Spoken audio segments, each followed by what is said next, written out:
Did the items for Jane and Hannah arrive? Starting today, we're going to be supporting them, my husband Bob declared triumphantly over the phone. I was at a loss for words due to Bob's sudden declaration. It seemed like Jane and Hannah were the only ones on his mind, with no consideration for me. I contemplated discarding such a husband. Yeah, the stuff arrived, and I just moved into a new place. I responded in a deliberately cheerful tone. A new place? Bob muttered, then seemed stunned. My name is Caroline Smith, and I recently turned 50. I work in sales at a major company, and although the job comes with constant complaints and troubles from clients, it's rewarding and enjoyable. My only family is my husband Bob. We don't have children, and my parents passed away some time ago. My parents-in-law live nearby, but we aren't that close. We have a casual relationship. Bob loves dining out, often taking his sister Jane along for many outings. Jane's daughter, Hannah, always joins them. In the early stages of our marriage, I complained to Bob about him prioritizing Jane and her daughter over me. However, those feelings gradually faded. I want to repay them for the struggles I caused during my student days. After learning of Bob's sincere feelings, I understood that my in-laws are impoverished, living in a small, run-down apartment. It's incredibly cramped. Bob diligently pursued his studies, but he didn't pass his first-choice state university, only getting accepted into private ones. His parents couldn't afford to pay, so Jane, who was working at the time, helped with his tuition. Bob seems grateful to Jane for supporting him during difficult times. After Jane got married, she quit her job to be a stay-at-home mom, limiting her financial resources. After hearing this story, I stopped complaining, understanding the reasons for wanting to give back. I thought it best to let Bob do as he pleases, despite a bit of loneliness. I'm going to go out to eat with Jane and Hannah now, Bob said. Bob is going to dine out with Jane and her daughter today as well. Have a good time, I said with a smile, seeing him off. Let's continue to live supporting each other with Bob, who values family. That's what I thought.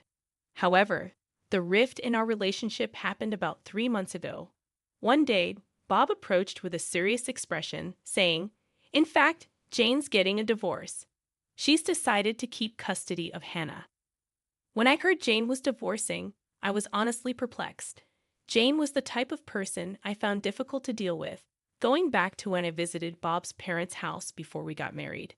Jane laughed uproariously at me, saying, "Bob, you're marrying her? She's so plain and has bad taste." Bob and his parents didn't say a word, acting like they didn't notice. So I had no choice but to endure Jane's rude behavior as I remembered Bob's declaration. I'm going to visit home every day for a while. Unlike you, who's thick-skinned, Jane is delicate. And I'm worried about Hannah too. Bob disparaged me with a calm demeanor. However, I did not retort. Arguing with Bob here and then, having him perpetually visit his parents' house would also be a problem. Take care. I couldn't say anything else and just saw Bob off. From then on, Bob spent more time away from home. Until now, he often came home around 8 p.m. on weekdays, but there were times when he didn't return even by the next morning. He was almost never home on weekends, and my loneliness just grew. When I returned from work and called out, there was no response at all, and the room was pitch dark. He must be at his parents' house again. With Bob's absence, I often found myself downhearted. However, when Bob was home, he began to annoy me more and more. That day, Bob was uncharacteristically at home, but he made an unthinkable request of me. "Jane told me you haven't given a housewarming gift yet. You're so stingy. You're getting a bonus soon, right? Buy her a designer bag or something," Bob said, as if I must do so. "A housewarming gift? Why do I have to give one? Why don't you do it, Bob?" I responded in kind, but Bob instantly got angry. "You married into this family, so Jane's your family too, isn't she? Don't you think it's ill-mannered not to even be able to do a simple thing like giving a gift to family?" Bob berated me. The lecture from Bob went on for about an hour. In the end, he only said, "Anyway, Just make sure to give Jane and Hannah a gift before leaving the house. He's likely gone to his parents' house. I've never received anything from Jane, I murmured quietly. A few days later, I got a call from Jane. Hello, you heard from Bob, didn't you? You really don't think things through. Normally, you give a housewarming gift, Jane stated as if she deserved it. I got irritated at the selfish attitude, so I retaliated. You've never done anything for us either, have you? Even at our wedding, we didn't get a gift from you. During the wedding, Jane said with a smile, We're family, so we don't need a wedding gift, right? And handed over an empty gift envelope. But there's nothing inside, is there? I asked. Even when I asked, Jane put on an innocent face. I did buy the envelope, right? I'm so nice, aren't I? Jane said with full confidence. I was at a loss for words at Jane's utter lack of common sense, and Jane had absolutely no restraint. She heartily ate the wedding meal and drank several drinks outside of the course. Even when I handed Jane the catalog gift for the guests, she complained, Aren't there any luxurious items? If there were, I could take home several. Caroline, you really don't think things through. That was the outcome, with her complaining like that. Remembering all that, Jane replied with a scoff, You're my brother's wife. I don't need to give you anything, do I? You're the lowest in our family hierarchy. Rather, it's only natural for you to honor me. If you understand, go buy a new designer bag quickly. I was astounded at the way Jane spoke, unable to say anything. Hannah strikes up a conversation. Caroline, make sure you buy my bag too. It has to be the one exclusive to the Fifth Avenue store, or I won't forgive you. Bye, Hannah, laughing loudly with a ha-ha-ha. Hung up just like that. Unbelievable. Why am I the only one who has to endure this? I heaved a big sigh. After that, Bob just stopped coming home. Whenever he did come back, he would take money from my wallet without any regard for my desperate attempts to stop him. You're always at home, so you're not going to use the money, right? I'll use it for something worthwhile. Be grateful. Waving a few bills, Bob left the house. I couldn't take this anymore. I was becoming worn out from Bob's selfish actions. Then one day, the doorbell rang, and I opened the front door. Hello, I said, and someone who appeared to be a mover said, Is this the residence of Mr. Bob Smith? We'll start moving the stuff right away, and began bringing a multitude of boxes into the house. I hurriedly tried to stop him, saying, Wait a minute, we didn't order this. However, the mover responded with a slight troubled look. It's Mr. Bob Smith's residence, right? We received a request directly from him. Perplexed by the mover's reply, I immediately called Bob. Fortunately, Bob answered right away. In the background of the call, I could hear the crude laughter of what seemed to be Jane and Hannah. I confronted Bob. There are movers here bringing box after box into our house. What's going on? Then Bob said something completely unexpected. Oh, did the stuff for Jane and Hannah arrive? From today, we're going to be supporting them. I don't need your opinion, got it? Bob declared triumphantly over the phone. In the background, Jane started to speak. Welcome aboard. Since you don't have kids, you must be thrilled to take care of our Hannah, right? Be grateful. Hannah voiced her displeasure with a tinge of offense. What? This old lady is going to be like a parent? So embarrassing. I can't tell my friends. I was at a loss for words due to Bob's sudden declaration. Surely the in-laws' house must have become too cramped, prompting Jane to plead with him. Our house is bigger and has spare rooms. No doubt they were requested by Jane and Hannah, who knew about this. It seemed like Bob only had Jane and Hannah on his mind. There was not a shred of consideration for me. I might as well discard such a husband. I made up my mind as I remained silent. Bob continued to issue orders. Additional baggage will arrive in a week. I bought new furniture for Jane and Hannah online, so make sure to get things sorted out. We'll stay at our parents' place until then. We can't live in a room scattered with boxes. Bob said so with a laugh. Hey, isn't this too pitiful for Caroline? She has to sort out our stuff all by herself. Jane was also snickering. It's our precious belongings. Handle them with care. Hannah had the audacity to demand. I wanted to hang up this call so badly. All right. I simply said that and immediately hung up the phone. Right after hanging up the phone, I swiftly sprang into action. A week later, Bob called again. Did the additional baggage arrive? Did you tidy up the room properly? Bob probably wants to know the current state of the house. He seemed somewhat anxious. Unable to calm down, so I smiled sweetly. Yep, the stuff arrived. And I just moved into a new place.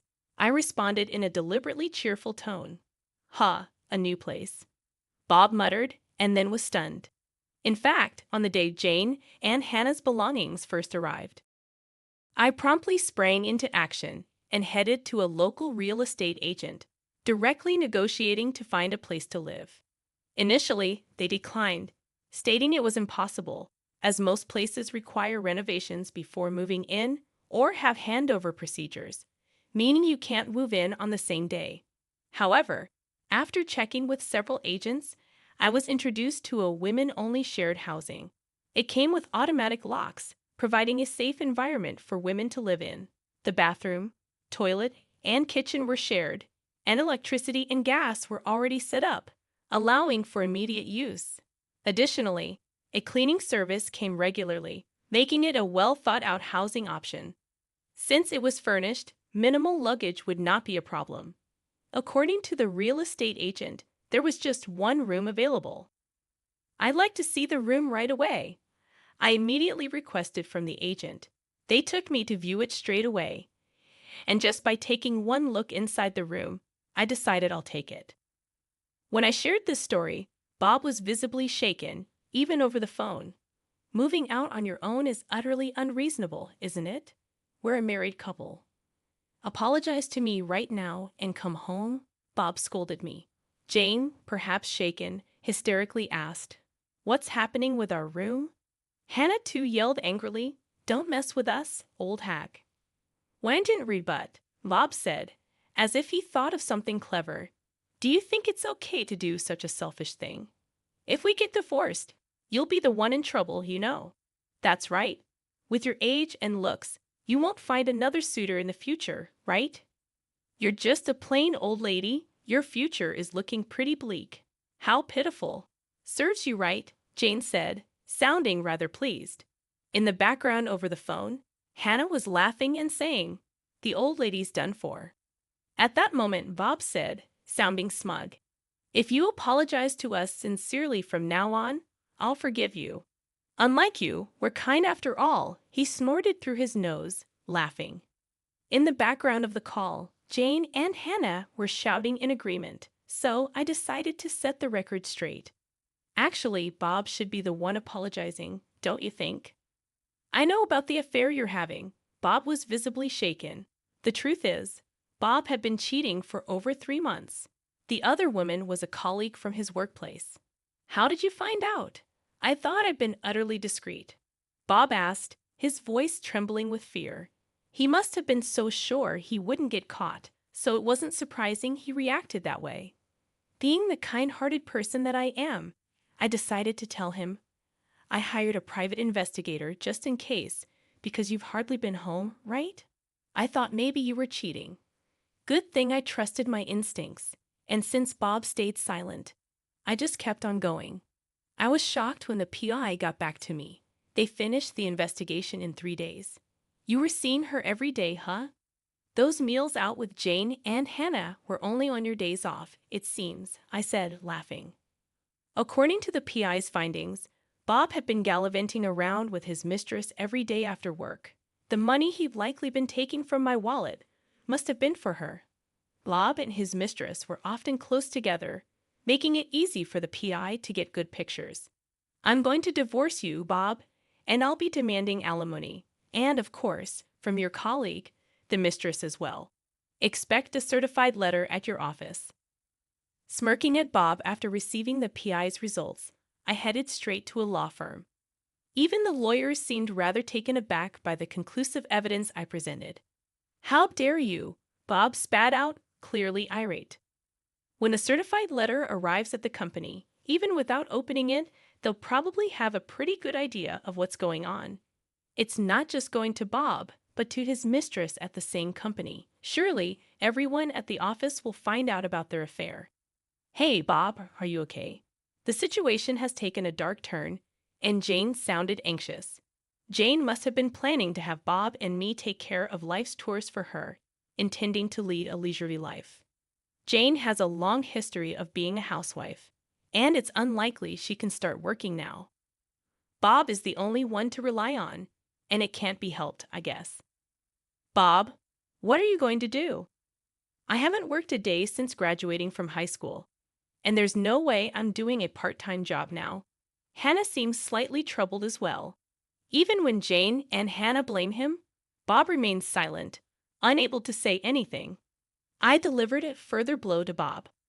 Bob, you probably haven't saved any money, have you? It's said in the investigation report that you've been generously spending on your mistress, even bought her the new designer handbag. Maybe you're in debt too. I dropped a bomb, and whether Bob is shaken up, he can't find the words. Ignoring him, Jane is yelling at him. What? You don't buy them for me. But why did you get them for your mistress? Are you kidding me? Plus debt? How much do you owe? I hate you, Bob. Even though I begged so much, you never bought me anything. Hannah also scolds Bob in a high-pitched voice. On the other side of the phone, Jane and Hannah are noisily complaining. Caroline, I really am sorry, so please handle these two somehow. Bob pleaded with me in an exhausted voice. But I have no intention of forgiving Bob. Why don't you deal with it yourself? I'm not involved, and it's what you deserve. Better tell your mistress soon. If you dilly-dally, a certified mail will reach your company, you know? I said to Bob with a smirk. Damn, Bob seemed frustrated. Ignoring such a Bob, I spoke. Well then, do your best, and please give me plenty of alimony. I hung up the phone right there. After hanging up, there were several calls from Bob, but I ignored them. Let Bob and Jane struggle as much as they want. I muttered quietly and set Bob's contact to block incoming calls. After that, my divorce with Bob was finalized. Initially, Bob resisted because there was dual income. Until now, Bob could afford to live even while he just messed around. With just Bob's income, maintaining the lifestyle we've had until now is certainly not feasible. It seems like Bob understands that, which is why he doesn't want to divorce me. However, I have decisive evidence of Bob's infidelity. Ultimately, I conveyed to him that I have absolutely no intention of reconciling, and that I will take legal action if he doesn't agree to the divorce any longer. With that, Bob, hanging his head down, said, I'll agree to the divorce, and stamped the divorce papers. So I demanded alimony from Bob in settlement for emotional damage from his partner. The amount was determined while being informed about the going rate from my lawyer. I believe it's a fair amount. In fact, Bob's partner paid it promptly. Apparently, she borrowed it from her parents after explaining the situation. However, it was a steep amount for Bob. Can it be reduced? Even though he said that numerous times, I ultimately rejected Bob's request during the meeting with our lawyers at the law office. How about I add on the money you stole from my wallet? I cheerfully asked. Bob turned pale as a ghost. That amount is fine. In the end, Bob, trembling, agreed. After that, both Bob and his partner resigned from their company. The reason was that their affair was exposed within the company. It seems that the delivery of a certified document brought attention to the relationship between the two. Even if the contents of the envelope were unknown, an envelope from a divorce law office tends to be pretty self-explanatory. One can generally guess what's inside. Eventually, Bob resigned because things got uncomfortable. Being the subject of juicy gossip around the office, perhaps he couldn't stand it. After leaving the company, Bob has been working in day labor via an agency. Due to his age, it seems he couldn't find another job right away, but payments won't wait. He has living expenses plus the installment payments of alimony to me, and the mortgage still has a long way to go. Moreover, the debts he likely incurred during his affair came to light. Life's probably going to be pretty tough, I bet. Sometimes I get messages from Bob through the lawyer to me. I was wrong. Please take me back. I'm begging you. I'm barely scraping by. If I'd known this would happen, I would have been nicer to Caroline, Bob says, reportedly weeping in front of the lawyer. I think he's really backed into a corner, but it's too late now. And the situation for Jane and Hannah doesn't look good either. Currently, they are living with Bob, but since Bob has no money, their living situation seems dire. One day, I got a message from Jane on my cell. I had blocked Bob's number, but I hadn't blocked Jane's. Seems like that backfired. Wondering what she could possibly want now, I answered the call. Hello, and the moment I answered, Jane begged me, please help us. We're living with Bob, but he has no money, and our electricity and gas are going to be shut off. We don't even have anything left to eat, Jane spoke in an exhausted voice. I was surprised that their living situation had become so desperate, but I had no intention of helping, so I brushed Jane off coldly. Why don't you work? You're healthy, aren't you, Jane? You used to work back in the day, right? Then Hannah, presumably next to Jane, spoke up. Caroline, isn't that harsh? You're working at a major company. You wrangled money out of Bob and his affair partner, so you must have some financial leeway, right? So you have a duty to support Mom and me. If you tell us your address, we'll come there. Take care of us. Hannah apparently has no intention of working even now. It's truly exasperating considering she's still young. Biting back a sigh, I conveyed my stance. Now that I'm divorced from Bob, I'm a complete stranger to you, Hannah. I have no intention of supporting you, and I don't want anything more to do with you. Don't call me again. As soon as I finished speaking, Hannah shouted, Don't mess with me, you old hag. You should just quietly take care of us. Tell us your address right now. After that, they kept shrieking for quite a while. Their characters will likely never change for the rest of their lives. I have nothing to do with this anymore. Goodbye. With that, I hung up the phone. I immediately blocked Jane's number. I never want to deal with them again. In their current state, they will likely face more hardship, but it's their own laziness that brought this upon them. I think it's fine if they continue to suffer. A year later, I decided to move out of the shared housing. It's a bit sad to leave where I made friends. The reason I'm leaving this fun and lively place is because I decided to adopt a dog.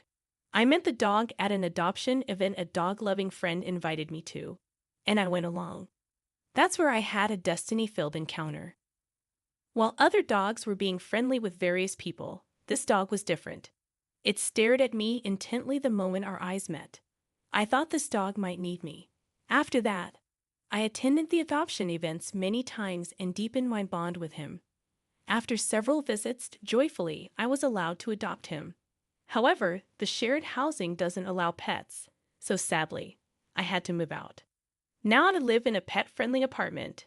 Dogs don't betray you, and it's so cute when I call. He runs towards me joyfully. There will probably be various difficulties in the future, but I'm not alone anymore. I want to move forward, facing forward, supporting each other with this beloved dog.